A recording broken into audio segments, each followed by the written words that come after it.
Interesting talking about Europe's future, which with two people who represent countries who obviously are big believers in Europe's future because they're trying very hard to get into these unions. So, gentlemen, having said that, we've got recently the EU downgraded its growth forecast for Europe next year. We've got bank stress tests coming. The ECB is talking about doing all kinds of things it's never done. The crisis, is it over? You know, 4 years later, it seems like there's some risk that the crisis isn't over and it comes back next year. What do you see? Well, I would say very simple. You know, you don't have to look around. If you want to see the future of Europe, look to Lithuania. You know, if you want to see that transformative power of what European Union can do with countries like Lithuania, look to us. 23 years ago, we've been Soviet zoo, you know, occupied, every third somewhere killed or deported, and now we are one of the fastest growing EU economies.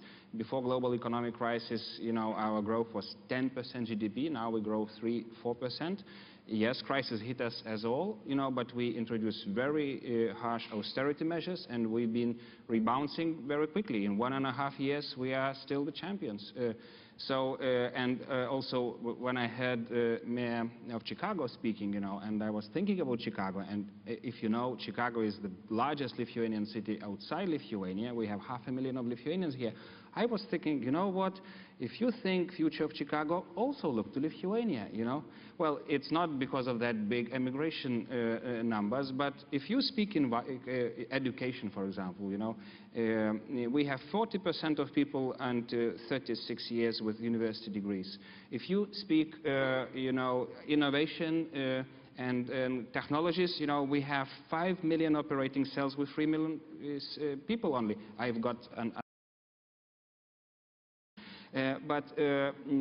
it's also, you have to thank Lithuania because we, during our presidency, launched such a wonderful process like TTIP, you know, transatlantic trade. Okay, and we're going to get to that. And obviously, yeah. So Lithuania has high hopes. You're doing well, yeah. But the question, let's throw it over to you then, Vuk, because you know, and it's interesting how the euro has stayed so close to 130. You know, things get better, things get worse. So it seems like the currency market is still a believer in Europe hanging together. But 2014 is upon us. What do you see?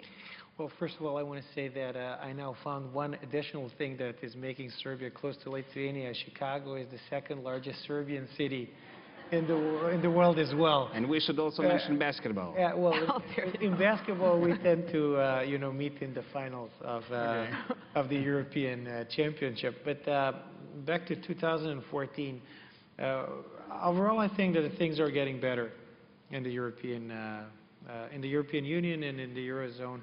In a way, it was as if, you know, Eurozone, it was just like a car that was speeding. And there was a crash, and Eurozone got away with it without a major injury.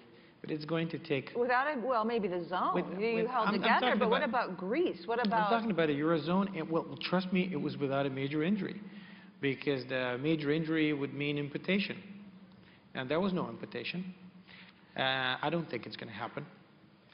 I think it is going to take Eurozone a while to recover, and now, but it is going to recover, I think. Now, how quickly it is going to recover, it's going to depend in a large part on, in my opinion, on how things go in 3 key European countries in 2014. One is Germany, one is France, and the third is Britain. These are the 3 biggest countries of the European Union, but I'd say that the year 2014 is going to be critical for those 3 countries because of the political processes that are going on in each one of them. In Germany, we're going to have, in all likelihood, for the first time in 5–6 years from now, since a grand coalition. We're going to have a grand coalition that's going to have a 2/3 majority in the German parliament, a very powerful government, a government that is capable of delivering in every respect. In France, we're going to have a challenge because things need to change in France. I'm talking about the French economy. Sure. And when it comes to Britain, I think that this is a country that is doing currently very well in terms of the recovery. It's outside the Eurozone, but very critical for the European space. It's actually very critical for the whole world, being a permanent member of the Security Council. But there are a number of landmines in front of the Great Britain in the next couple of years. And depending on how the political elites maneuver around these landmines is going to have a great impact on how Europe goes in 2014 and beyond. Well, if I could add, I was working with the European Union for maybe 2 decades already. And, sometimes we need crisis to wake up and do a lot of, good job. And it's exactly what's happening, at least in this Nordic-Baltic region. What we learned, it's, those are innovations, those are technologies. You have to be smart in order to survive. You have to have a sound finances. Yes, you have to invest into education, like Mayor Manuel was saying. And if you do it, it's not about so much Brussels. Brussels creates you an opportunity to do it. And you just take it. For example, with Eurozone, you just fairly noticed. We are big enthusiasts of Eurozone. Why? Because we produce more than 70% of GDP for foreign markets. We need stability. We are a very open economy. We are 17 in the world of the kind of best place doing business. And Irish, they are 15, and Canadians, they are 19. And we did it in 23 years just because of European integration and tools we've got from Brussels. And another lessons that we learned so well, together with our American brothers and sisters and Chicago Lithuanians, this is T-tape. We learned in America and in Europe, we have to stay together. If we want to survive, if we want to lead the world with our standards, if we want to enjoy that freedom, invented in America 200 years ago, we have to glue our economies. And that's exactly what will happen. Well, Germany has been criticized by the United States recently, and not only by the United States, by other developed countries, other G20 countries, for being so export dependent. And it is a very competitive economy. It runs a big surplus. If one country runs a surplus, somebody else runs a deficit.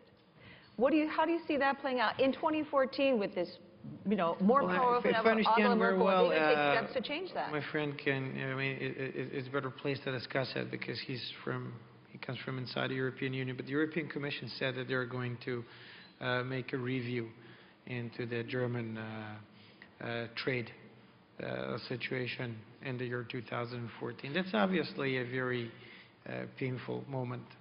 Let's face it, there are a number of countries in the European Union that are not doing as well as Lithuania. There are parts of the European Union that are doing better, like Lithuania. There are countries in the European Union that are not going through their best of times. How about Italy? Italy has its worst recession since World War II. Greece and Spain's not doing terribly well. Overall, I'm an optimist, but there are parts of the European Union that are going through some hard time. And I think that right now, it's a critical moment in which Germany, now having gone through its elections and hopefully creating a strong coalition government, is going to be able to face what I see as a generational leadership challenge in Europe. Because there is no one single German way out of recession for all parts of the continent. But still, let's look to kind of bigger picture. Germany, okay, different national scenarios. For 50 or 60 years, we are living in peace. Well, not all the parts, including mine. We are just, out of the ruins. But, this period of stability, of growth, we are one of the richest and most innovative and happy people in the world. Together with Americans, we're 50% of the world trade. That wouldn't happen if not the European Union. And just few examples. Okay, going back to Lithuanian case, and we are deep believers in free trade. From the day when we signed the free trade agreement with European Union, that was '94, till accession date, our GDP grew 6 times. From the day of accession till today, again, double growth. And now look to Illinois. I was studying that example. I noticed that from 2006 till today, trade with European Union here in Illinois growth by 56%. And if we calculate well the effect of this big trade agreement that we will hope to conclude, the trade will double. So, industries will be happier. So that's why I was telling that if you are thinking the future of Chicago, look to what the Lithuanians are doing. We are rescuing you. Well, now, we're not in a position, I mean, I come from Serbia, and we are just an aspirant to join the European Union. We were, for a number of historical reasons, not in the last couple of decades as lucky as Lithuania to have gone through this tremendous positive trajectory, but we hope to catch up. We are now where we are. We are a candidate country to join the European Union, but I was the president of the UN General Assembly for the past 12 months. And I had a discussion with people from the G20, foreign ministers of G20 countries, because during the Serbian presidency of the United Nations, a very important resolution that ended up regulating relationship between G20 and the rest of the world was adopted, and it was an initiative of the Serbian presidency. So I had long discussions with the G20 foreign ministers and finance ministers. And one of the finance ministers of the G20 asked me, he comes from Asia, and he asked me the following question. He said, can you explain to me, why is it that you Serbian want to join the European Union? Why is it so big of a deal for you? Because it is a big deal for us, and we're working very hard to get there. Because obviously this is not for economic reasons that you're trying to join. Well, this is just a view from Asia on this. So I can understand that, there are parts of the European Union, like Lithuania, that have made tremendous growth and made untold prosperity in the 20th century as a result of joining European and Euro-Atlantic integrations. But if you go to South Europe, where I come from, if you had like a Greek ambassador sitting with us now, it would have been slightly different. Oh, yeah. It would have been a little different. But now listen, I want to ask you guys, I mean, we're just all such happy talk. Everything's good, and Lithuanians are going to solve the world's problems, starting in Lithuania and going around the world. So happy to hear that. And there's only, what, 4 million of you. So thank you. Yeah, 1 million in America. That's already... There you go. So that's quite a contribution. However, look at the banks. The bank stress tests are coming. The stress tests last year, the previous years, they weren't even stress tests. Everybody passed their test and then they failed. There's all these insolvent banks sitting there. There's no banking union yet. Are you guys just figuring, you're just optimistic? Well, we'll just solve all that. And specifically in 2014, is that going to cause some bumps in the European road? Does this have to finally be solved? Well, again, looking to Lithuanian example, and thanks for European integration, we have very healthy Nordic banks in Lithuania, who are very cautious, and that's again the lesson of the crisis. Nordic countries, they were kind of defending Baltic economies like their own, like a family economy, and we survived. It's okay. It depends from country to country. Should the authorities get it together, number one, and just take the harsh steps? You said you guys went through it. You went through a really big recession. You've gone through your problems. Should the banking problem be dealt with, or is this just something that Europe's going to drag around forever?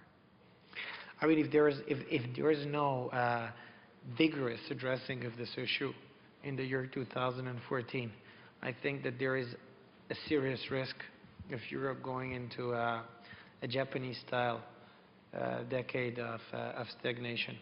A couple of days ago, Ali Rehn, the EU Commissioner, talked about the predictions for the growth in the European Union, 1.1%. I think that's okay given what we've gone through as a European space.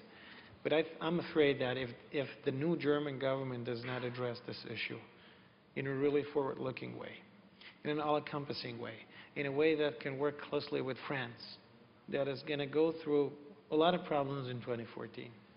If it doesn't work through this problem with the southern flank of the EU, I think we might be facing a risk of another dip.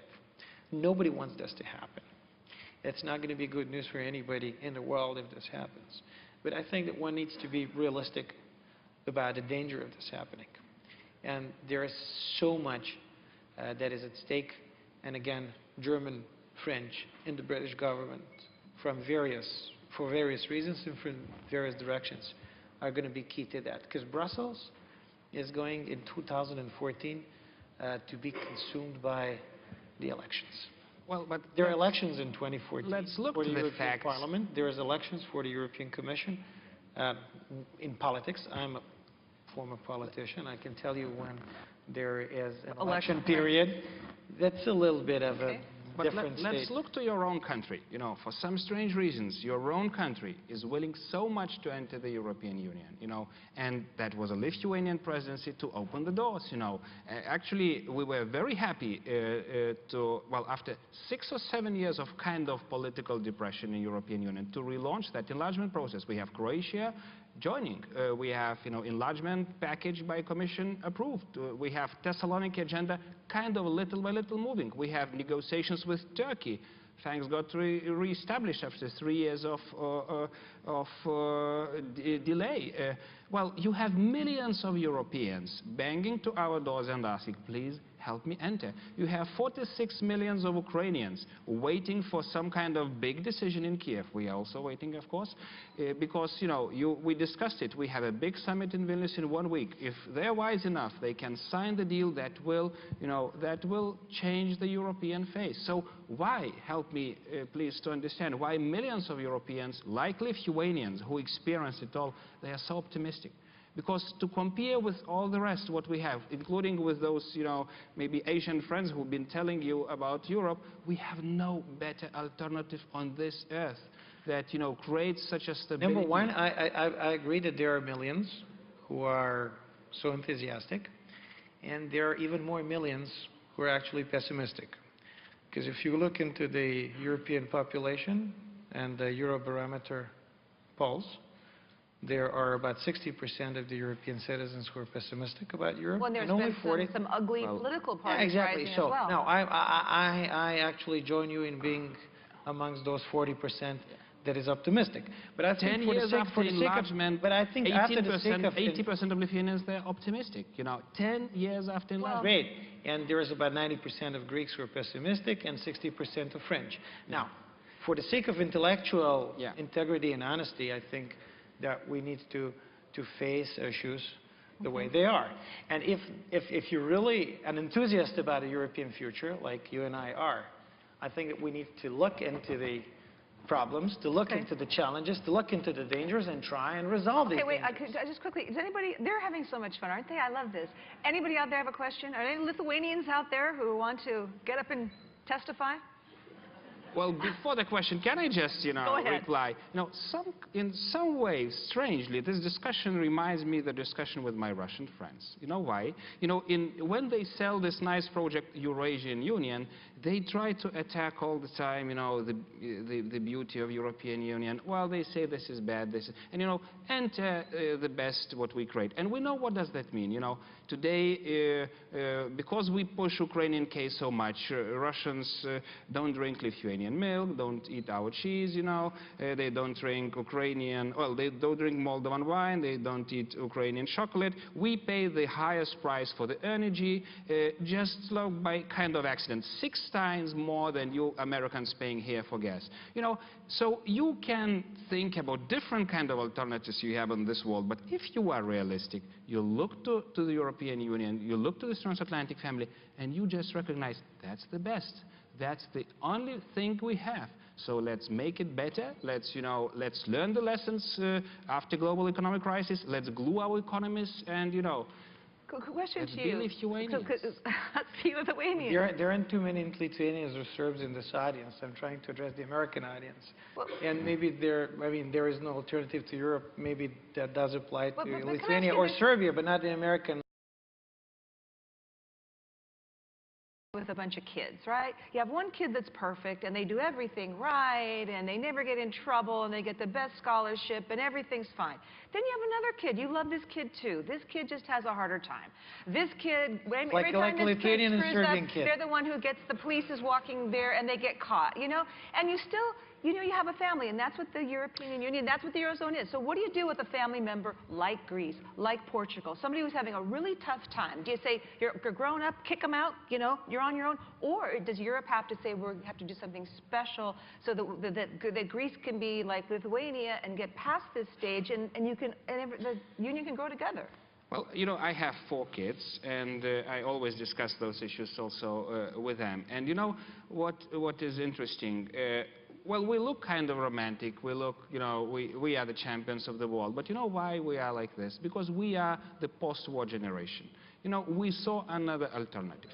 We know that freedom that we have, also from Americans, you should never take for granted. You have to fight for every centimeter of your freedom. Because just 20 kilometers from my office windows, I have some kind of regime where people are disappearing, and I saw it all. So I appreciate every moment of it, and that's why I work hard with my economy, and that's why I'm happy with the results, and I'm happy with the European Union that created it all for me. Well, I think you can get the final word here. Well, I think it's going to be an important year for Europe. It's going to be a year of European elections. I think it is going to be a year when a lot of important political decisions are going to have to be made in Europe. And overall, I'm an optimist. When it comes to the American perspective of Europe, I think Europe is the most important ally that America has in the world. Together with Europe, it's about a half of world's GDP. I understand that the significance of the Asia-Pacific basin is going to be much higher in the 21st century than it was in the 20th. I understand the rationale for pivoting to Asia-Pacific, but if I were America, I'd first make sure that you secure your back first. And securing your back, first and foremost, in my opinion, would come through a successful completion of the TTIP. I know it's going to be a difficult job. Politically speaking, there have been humps, and as of lately in particular. He's talking about the free trade agreement between US and Europe. And the free trade agreement. I'd really devote a lot of energy, a lot of attention to this. I think Europe is going to remain a critical ally for America in the next 20 to 30 years. But if we want to solve European problems, if we want to have stronger Europe, that means stronger America as a key American ally. We need to face the realities of Europe. Okay. And we need to try and fix the European problems. There are, I'm not going to say there are many of them. There are a number of them, but some of them are serious. None of them are unfixable, but we need to be realistic about how to approach them. Well, I must say, despite all the questions I have about all the things that are wrong in Europe, I finished listening to this conversation, and you guys have kind of convinced me. I feel more optimistic. There are a lot of bumps in the road, but obviously a lot of determination. So, just maybe last word from me. In August we had a Baltic summit with President Obama. Obama then met Nordic leaders, and we called it Mini Pivot to Baltic Nordic Region. So do it, learn from us, and it will be okay in Chicago, including.